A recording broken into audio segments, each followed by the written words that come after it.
سلام طعنا هبلنا على توزينا حبار بانا جمير له نمكتتالكم ان عدمنا عبيت قدات كنقدم سراويت إرترا كاب قل خبابتات تقراي كم زوصة حبريتات ملكيتو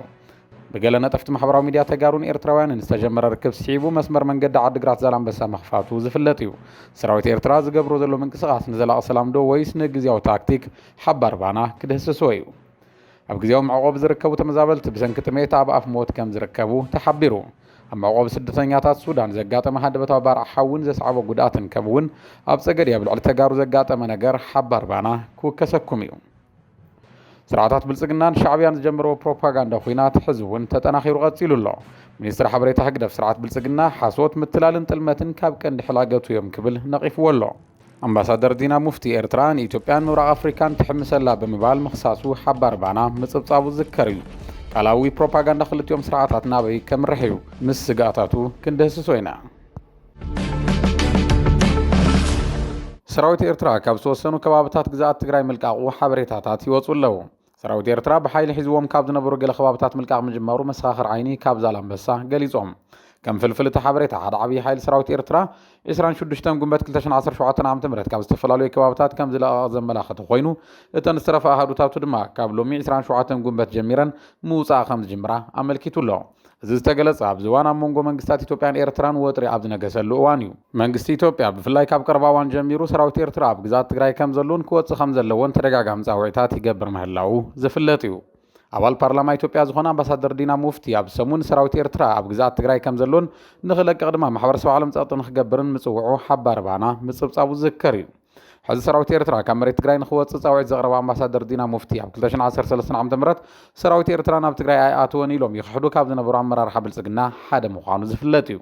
سراويت إرترا زحلف 4 عامات فرغان أب جزات تجري كم زركب عالم زفلتو حقيو يخون بر سرعة بلسجنا قد يلو على ونت حزي أجندة قبر اللوز دليل مخنات قبل لي إرترا كل عن زحسبو خينات كم حدا آخر مخنات كتكمل لوس لز دليل زبلو أي تسانون مخناتو دما سرعة بلسجنا دحرس من سلام بريتوريا ون بزعبالو على ونت على يفلت النيرو حزم السرعة الشعبية زل وركب من حرفة فممسو سيعبون كمون أمونغو قل أمرار حتى قراني إرتران سلام وركب من مفتار سجمر مسرح سيعبو إتا أجندا إنا أقول حخمت مجمارو قل وقناتي زاربو قلنا تفتم حبرا ميديا تقارون إرتروان بجمرون خلت يوهز بتاعتنا يمر خابت وقسو سيعبو سراوت إرترا غميت ومزنبرو كيلاتات كمزل علن كابنا بن من قد زالان بس عد قرات مخفاتو زذكريو حزر ما سراوت إرترا توسنو بواتات ملكاقو إنا تقلز أي ركب يخون مبر زي سرعة شعبية كابل سجناز متو زلو حدا خوينات سيعيبو زختلو زلو غزياو تاكتيك مبر نمريت تግራይ ናይ ምልቃቅ ድሌት የብሉን ዝብሉ ወገናት አለው ምክንያቱ ድማ ስርዓት ሻዕብያ ሒዞ ዘለው ቦታ በመሰረቱ ውዕል አልጀርስ ዝተወሰነለይ ግዝአተ እዩ በመባል በተደጋጋሚ ማህበረሰብ ዓለም ክምልስ ጸኒሑ እዩ በዚህ በለበት ግን አብዝዋን ሰራዊት ኤርትራ ዝተወሰኑ ምንቅስቃሳት የካይድ ምህላው ዝተፈላልዩ መረዳእታታት የመልክቱ አቦ ወንበር ውድብ ዓሲምባ አይተዶሪ አስገዶም ምስ ደደቢት ሚድያ ዝነበሮም ጻኒሒት ከም ዝገለጹ መንግስቲ ኤርትራ ኣብ ቅድሚ ዛላምበሳ ዝነበሮ ኬላ አልዒሉ ድሕረታ ከተማ ብምግባር ሰራዊቱ እውን ድሕረ ዛላምበሳ አቅሚጡሎ ኣብ ቀረባ ግዜ ጽቡቅ ጅማሮ ኣሎ እዚ ንኣብነት ኣብ ምብራቃዊ ዞባ እንተኸድካ ኣብ ከባቢ ዛላምበሳ ዳ ተወልደ መድህን ቅድሚ ዛላምበሳ ዝነበረ ከላ ከፊቶም ድሕሪ ዛላምበሳ ገይሮም ወሎ ማለት አው ዝነበረ ወድሕርቲ ከተማ ገይሮም ወሎ ትናይ ኤርትራ ሰራዊት አው ዝነበረውን ብድሕሪት ዛላምበሳ ኮይኑሎ ናብ ዛላምበሳ ሰብ ከም ድልየቱ ኣቲኹ ወፅእ ይኽእል ኣብ ምዕራብ ትግራይ ወረዳ ጸገዴ ልዕሊ 350 ተጋሩ ብመንግስቲ ኢትዮጵያ ብዝድገፉ ሓይልታት ኣምሓራ ከም ዝተኣሰሩ ተሓቢሩ ኣብ ወረዳ ጸገዴ ልዕሊ 350 ተጋሩ ተኣሲሮም ኣብ ዝሕዚ እዋን ኣብ ትሕቲ ቁፅጥር ብመንግስቲ ፌደራል ዝድገፉ ሓይልታት ኣምሓራ ከም ዝርከቡ ፍልፍላት ተኸባቢ ሓቢሮም እዚ ኩነት ኣብ ዞባ ምዕራብ ትግራይ ንዝቕፅል ዘሎ ዘይዛረየ ግፍዒ ተጋሩ ኣጉሊሑ ዘርኢ ምዃኑ እናተገለጸ ይርከብ እዚ ንልዕሊ 4 ዓመታት ዝቐጸለ በደልን ግፍዕን ነበርቲ ምዕራብ ትግራይ ግና ብማሕበረሰብ ዓለም ዕሽሽ ዝተባሃለ ጉዳይ ኮይኑ ቀፂሉ ኣሎ እዚ ሓበሬታ ምዕራብ ትግራይ ዝተረፉ ተጋሩ ካብ መቕተልቲ ክሳብ ብግዴታ ምስዋርን ስቅያትን ዝበፅሕ ዘይተኣደነ ገበን ሰብኣዊ መሰላት ይቕፅል ምህላው መረጋገፂ ኮይኑ እዩ بمنجست فيدرال تحازيلهم زاتو ورر تحيل تاتم حارن ماي كادر حويسو أما لا معرب تجرين كفال سمينا ومعرب تجرين بعماي تاش حد وصار تجراوين موت سدتن أكالي عموه نبروبات كذا تدربيه الدرار عصا خوينو نبجدلات تورو ويرو دكانستيو بالماما تعميزن لعل 17 حزبنا بسودان تسديدو مليونات دما أبوش تعدي تمزابيلهم ንውዕል ፕሪቶሪያ ዝፈረመ ስርዓት ብልጽግና ነዞም ሓይልታት ካብ ግዛት ትግራይ ኣውፅኡ ንህዝቢ ትግራይ ከድሕኖ ኣይደልየን የግዳስ ሕዝቡን ዋርድያ ተከዘ ብዝብል ተወሳኺ ሓይሊ እናዓጠቐ ምዕራብ ትግራይ ከም ካሽሚር ስሕበት ኩናት ተጋሩ ነምሓሩ ንምግባር እናሰራሐ ይርከብ ንወረርቲ ሓይልታት ካብ ግዛት ትግራይ ኣውፅኡ ተመዛበልቲ ውሑስ ብዝኾነ መንገዲ ናብ መረበቶም ንኽምለሱ ድሌት ዘይብሉ ስርዓት ብልጽግና ነቲ ኣብ ምዕራብ ትግራይ ዝተረፈ ህዝቢ እውን በብግዚኡ እናኣሰረን እናሰወረን ብሰላሕታ የጥፍኦ ኣሎ ኣብዚ ሓለፈ 2 ዓመትን መንፈቕን ጥራሕ ብኣሽሓት ዝቑፀሩ ተመዛበልቲ ከም ዝሞቱ ሓባር ባዕና ደጋጊሙ ፀብፂቡ እዩ እዚ ሞት ሕዚ እውን ቀፂሉ ኣሎ ትማሊ ካብ መዕቆብ ስደተኛታት ሽራ ብሓደ መዓልቲ ጥራሕ 2 ወገናት ህይወቶም ዝሓለፈ እንትኸውን ሕዚ ድማ ብሕፃፅ ትንፋሶም ክሳብ ትወፅእ ዝፅበዩ ወገናት ብዙሓት ምዃኖም ሓባር ባዕና ካብቲ ማእኸል ዝረኸቡ ሓበሬታ የመልክት ማእኸል መዕቆብ ተመዛበልቲ ሕፃፅ ብሰንኪ ሓይልታት ፅንተት ካብ መረበቶም ዝተመዛበሉ ሰላማውያን ተጋሩ መዓልታዊ ጥሜት ሕማም ከምኡውን ሞት ዘተኣናግድሉ ዘለው ምድራዊ ሲኦል ኮይኑሎ ይብል እቲ ፍልፍል ኣብ ፕሪቶሪያ ድሕሪ ዝተፈረመ ስምምዕ ሰላም ጥራሕ ኣብቲ ማእኸል 308 ተመዛበልቲ ብሰንኪ ጥሜት ዝወለዶም ሕማማትን ከም ዝሞቱ ዝሓበረ እቲ ፍልፍል ሕዚ እውን ጥሜት ዘሰኮኖም ፅምማይ ጎረኦም ዘድረቆም ሕማማት ዝተባረይዎም ብርክት ዝበሉ ተመዛበልቲ ወገናት ሞት ኣብ ዝማነ ማንፀላልዩ ከም ዝርከብ ሓቢሩ ኣሎ ኣብ ሱዳን ዝርከቡ ስደተኛታት እውን ብሕፅረት ረድኤትን ተደጋጋሚ ሓደጋ ባርዕ ሓውን ይሳቀዩ ኣለዉ ኣብ ሃገረ ሱዳን መዕቆብ ስደተኛታት ተነድባ ሎሚ ብዘጋጠመ ሓደጋ ባርዕ ሓዊ ኣብ ልዕሊ ህይወት ሰብ ዝበፅሐ ሓደጋ ዋላ ይሃሉ ኣብቲ ቦታ ዝነበረ ንብረት ግን ሙሉእ ብሙሉእ ከም ዝተዓፀለ መፅለሊኦም ዝዓነዎም ወገናት ሓቢሮም ኣለዉ መረበት እንዳሃለወና ኣብ መፅለሊ ክንድብረ ተገዲድና ኣለና ዝበሉ እቶም ወገናት ሓያል ሃሩርን ንፋስን ሱዳን ሓደጋ ሓዊ ንምቁፅፃር ከም ዘኽበደዮም ዝዛረቡ ኣብ ቀረባ እዋናት ኣብቲ መዕቆብ ስደተኛታት ብዘጋጠሙ ሓደጋታት ባርዕ ሓዊን ህፃናት ሓዊሱ 6 ተጋሩ ምምዋቶም ዝዝከር እዩ ዓለም ዝባና ዝሃበቶም ተመዛበልቲ ትግራይ ንሓምሻይ ክረምቲ ኣብ ዝናብን ቁርናይ ንኸርምን ብምባል ሰልፊ ኣክል ቁፅሪ 2 ኣብ ዝመፅእ ወርሒ ሰነ ከም ዘካይዱ ጽላል ሲቪል ማሕበረሰብ ምዕራብ ትግራይ ምግላጹ ዝዝከር እዩ በህዝብ ትግራይ ዝለዓለ ክብሪ ዝነበሩ ጀነራል ሳሙራይ የኑስ ኣብ ዝዋን ዝተዋረደ ሰብ እዩ ክብሉ ኣምባሳደር ፍስሐ አስገዶም ተዛሪቦም ጀነራል ሳሙራይ የኑስ አብይ አሕመድ ናብ ስልጣን ክመፅን ብድሕሪኡ እውን ስልጣኑ ክደላደልን ካብ ዝገበሩ ውሑዳት ጀነራላት ትግራይ ሓደ ምዃኑ ይዘረበሉ ቅድሚ 6 ዓመታት ብኽብሪ ዝተሰናበተ ጀነራል ሳሙራይ የኑስ ስርዓት ይወደግ ብህዝባዊ ዓመፅ ንኸብቅዕ ዓብይ ግደ ከም ዝነበረ እውን ይግለጽ አብይ አሕመድ ንህወደግ ብሽርሕን መፍራስን ትንቀሳቐስ እናተፈለጠ ኣብ ትሕቲ ቀይዲ ንኸይውዕል ዝገበረ እውን ጀነራል ሳሙራይ ምዃኑ ሚስጥር ዝፈልጡ ገዳይ ኣመራርሓት ውድብ ይኸሱ በዚ ድማ አብይ አሕመድ ጀነራል ሳሙራይ የኑስ ኒሻን ሸሊሙ ኣሰናቢቱ ይብሉ አብይ አሕመድ ኣብ ልዕሊ ትግራይ ወራር ጄኖሳይድ እንተካይድ የማኽርዎ ካብ ዝነበሩ ውሕዳት ጡረተኛታት ጀነራላት ሓደ ምዃኑ ዝሕመት ሳሞራ ኣነ ይወዓልክዎን ይብል ኣብ ቀረባና ሚድያ ቀሪቡ ኣብ ዝሃቦ ቃል ኣነ ዘማኸርክዎ ሰብ የለን ዝፀውዕና ኣካል እውን የለን ምባሉ ዝዝከር እዩ ጀነራል ሳሞራ ነቲ ባዕሉ ዝበሎ ቃል ተቐቢልካ እውን ኣብ ልዕሊ ህዝቢ ትግራይ ጄኖሳይድ እንትፍፀም ከም ሓደ ትግራዋይ ጀነራል ሱቕ ምባሉ ገበን እዩ ዝብሉ ኣካላት ኣለዉ ኣብ እዋን መኸተን ማሕበረሰብ ዲያስፖራ ትግራይ የተሓባበሩ ካብ ዝነበሩ ኣመራርሓ ህወሓት ሓደ ኣምባሳደር ፍስሐ አስገዶም ሳሞራ ጅግና ህዝቢ ትግራይ ዋላ እንተነበረ ሕዚ ግና ተዋሪዱ እዩ ይብሉ ሳሞራ ሎሚ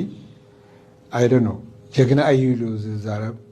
ምናልባት ብፃዕብቲ ዝቁፀር ሰብ ክሉ ይኽእል እዩ ህዝቢ ትግራይ ግን ጅግና ኣይብሉ ዘፈር ሓደ ናብኡ ዝወረደ ሰብ ብዛዕባ ውርደት ንዓይ ክነግረኒ ይኽእል ሳሞራ ተዋሪዱ እዩ ካብቲ ደረጃቱ ኣብ ህዝቢ ትግራይ ፅንተት እናተዛረበ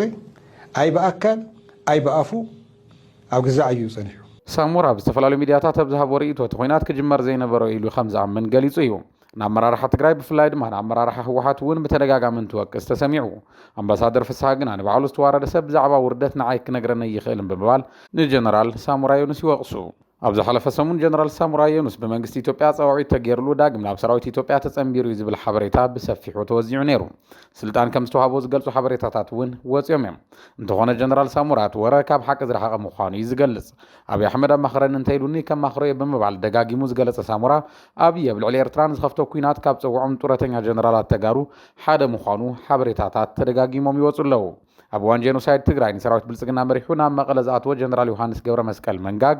ሎሚ ቅን ኣብ ዝተፈላለያ ሚድያታት ወፂኡ ህወሓት ምስ ሻዕብያ እንተተሰሊፉ ዋላ መንግስቲ ፌደራላዊ ይፅዋዕኒ ባዕለይ ናብ ግንባር ክስለፍ እየ ምባሉ ስዒቡ ብዙሓት ካብ ዝሓለፈ ጥፍኣቱ ዘይተጣዓሰ ሰብ ክብልዎ ተሰሚዖም ኣለዉ ብሓይልን ኣፈሙዝን ከባብታት ንምቁፅፃር ዝነበረ ድሌት ተገቲኡ ኣሎ ክብል ግልጋሎት ኮሙኒኬሽን መንግስቲ ኢትዮጵያ ኣፍሊጡ መብዛሕትኡ ብሓይሊ ብዓመፅን ህዝባዊ ናዕብን መንግስቲ ንምዕላው ዝግበሩ ዝነበሩ ፈተነታት ከም ዝተኸለፉ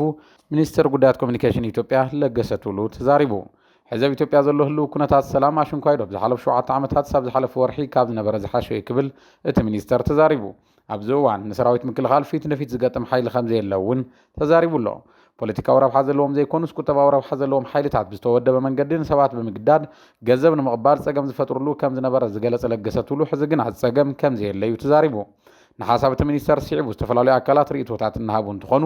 እቲ ሓሳብ ንህሉ ኩነታት ኢትዮጵያ ከም ዘይገልጽ እዮም ዝሕብሩ ኣብ ክልል ኣምሓራ ዕለታዊ ውግእ ኣብ ዘለሉን መዓልታዊ ሰባብ ዝዕገተሉን ኣብ ኦሮምያ በብመዓልቱ ሰባብ ዝሞተሉ እዋን ኢትዮጵያ ፍጹም ሰላማዊ ኩነታት እያ ዘላ ኢልካ ምዝራብ ምስ ፀገም ይነብር ንዘሎ ህዝቢ ኢትዮጵያ ንምትላል ምፍታን ምዃኑ እውን ይሕብሩ መረዳእታ ኢትዮጵያን ፒስ ኦብዘርቫቶሪ ከም ዘመልክቶ ኢትዮጵያ ኣብ ዝሓለፈ ወርሒ ሚያዝያ ጥራሕ ብሰንኪ ፖለቲካዊ ጎንፂ 95 ሞት ኣመዝጊባ እያ ስርዓታት ብልጽግናን ሻዕብያን ዝጀመርዎ ፕሮፓጋንዳ ኩናት ኣጠናኺሮም ቀፂሎም ኣለዉ ሚኒስትር ሓበሬታ ስርዓት ህግደፍ ብዛዕባ ጉዳይ ኢትዮጵያን ስርዓቱን ዝትንትን ተኸታታሊ ጽሑፍ እናወዝዐ ዝቐነየ ኮይኑ ሎሚ እውን ስርዓት ብልጽግና ሓሶት ምትላልን ጥልመትን ቀንዲ ሕላገት እዮም ኢልዎ ኣሎ መንግስታት ኢትዮጵያ ካብ ሕሉፍ ተሞክሮ ኣብ ክንዲ ዝልብሙን ዝመሃሩን ወርትግ ንጌጋታት ቅድሚዮም ዝነበሩ ስርዓታት ዝደግሙ ምዃኖም ነገሩ ሕንቅል ይመስል ዝብል ጽሑፍ ሚኒስትር ሓበሬታ ህግደፍ ብልጽግና ህዝብታትን ምድማር ቆሪጹ ከም ዝተለዓለ ብዕሊ ምእዋጁ ይትረፍዶ ህዝቢ ኢትዮጵያ ዋላ ጉርባብቲ ሃገራት እውን ብራእይ መንግስቲ ብልጽግና ተስፋ እምቢረን ከም ዝነበራ ይሕበር ናይዚ ከም ሓደ መርኣያ መንግስቲ ኤርትራ ንፃውዒት ሰላም መንግስቲ ኢትዮጵያ ሓንጎፋ ኢሉ ብምቕባል ንልዕሊ 10 ዓመታት ተቋሪጹ ዝነበረ ዝምድና ክልቲአን ሃገራት ብዕርቀ ሰላም ክድበስ ልዑል ትፅቢት ምሕዳሩ እዩ ብምባል ዝነበሮ ተስፋ ይገልጽ ይኹን እምበር ዓመት ኣብ ዘይመልእ ግዜ ስርዓት ብልጽግና ብኣንጻር ትፅቢት ህዝቡ ይኹን ጎረባብቱ ሃገራት ንባዕሉ ዕንቅፋት ሰላምን ብልጽግናውን ኮይኑ ተረኺቡ ይብል ስርዓት ብልጽግና ኣብ ውሽጢ ዘን ዝሓለፋ 7 ዓመታት ዘመነ ስልጣኑ ንዓባይ ኢትዮጵያ ዝምጥን ፖለቲካዊ ተኣማንነት ብቕዓትን ቁመናን ምሕደራር ይኹን ርጡብነት ከም ዘይብሉ ባዕሉ ባይታ ዘግህዶ ዘሎ ሓቂ ይመስል እቲ ምንታይ መላእ ከባብታት ኢትዮጵያ ብስርዓት ኣልቦነትን ሰላምን ስእነትን ርግኣትን ክሳቐ ምዕዛብ ምስጢር ኣደባባይ ኮይኑ ኣሎ ብኣንጻሩ መንግስቲ ብልጽግና ኣብ ክንዲ ሰላም ንምስፋን ዝፅዕር ሓድነትን ሉዓላውነትን ሃገር ንምሕላው ምስ ህዝቢ ዝላዘብን ስትራቴጂያዊ ፍትሓት ዘናድን ፖለቲካዊ ኣመንዝራነት ቀንዲ መለለዩ ኮይኑ ይርከብ ብምባል ነቲ ቅድሚ 6 ዓመታት ቀንዲ ማሕዙ ገይርዎ ዝነበረ ስርዓት ብልጽግና ይነቅፍ ሕዚ ዘይተሓዝን ዘይጭበጥን ብምባል ቀንዲ ነቓፊ ስርዓት ብልጽግና ኮይኑ ዘሎ ስርዓት ሻዕብያ ትማሊ ናይ ብልጽግና ተሓላቒ ከም ዝነበረ ዓለም ዝፈልጦ ሓቂ እዩ ኣብ ታሪክ ኢትዮጵያ ተራእዩ ዘይፈልጥ ሪፎርም መጺሉ ይጀሃረሉ ዝነበረ ስርዓት ብልጽግና ናይ ሕሶት ማሓውር ዝበለሉ ምክንያት ኣካል እቲ ክልቲኦም ኣካላት ጀሚሮምዎ ዘለው ፕሮፓጋንዳ ኩናት ምዃኑ ርዱእ እዩ ስርዓት ሻዕብያን ስርዓት ብልጽግና ብርሑቕ ንምጥፋእ ብምዕላም ኣጀንዳታቱ ብዛዕባ ስርዓት ኢትዮጵያ ካብ ዝገብር ውዒሉ ሓዲሩ ኣሎ ኢትዮጵያ ትሕመሰላ ስርዓት ኣልቦነት ነጊሱ ወዘተ ዝብሉ ቃላት እውን ናይ ዝመርኣያ እዮም ስርዓት ብልጽግና እውን እንተኾነ ከም ሃገር እኳ ዘይትቁፅር ብምባል ንኤርትራን ስርዓታን ብምንኣስ ብሚድያታት ይገጥም ኣሎ ኣብ ቀረባ እዋን ብሰበስልጣን ብተኸታታሊ ዝቐርብ ዘሎ ፕሮፓጋንዳ ሚድያ እውን ክበልዕዎ እያ ዝደለዩ ኣባጉም ባሓስ ከም ዝኾነ ብዙሓት ስጋኣቶም እናገለጹ ይርከቡ ዜና ሓባር ባና ዝዕለት ተዛዚሙ ኣሎ ንምክትታልኩም እናመስገና ቻናል ባና ሚድያ ላይክ ሼርን ሰብስክራይብን ብምግባር ኣባል ስድራና ክትኮኑ ንዕድም ሰላም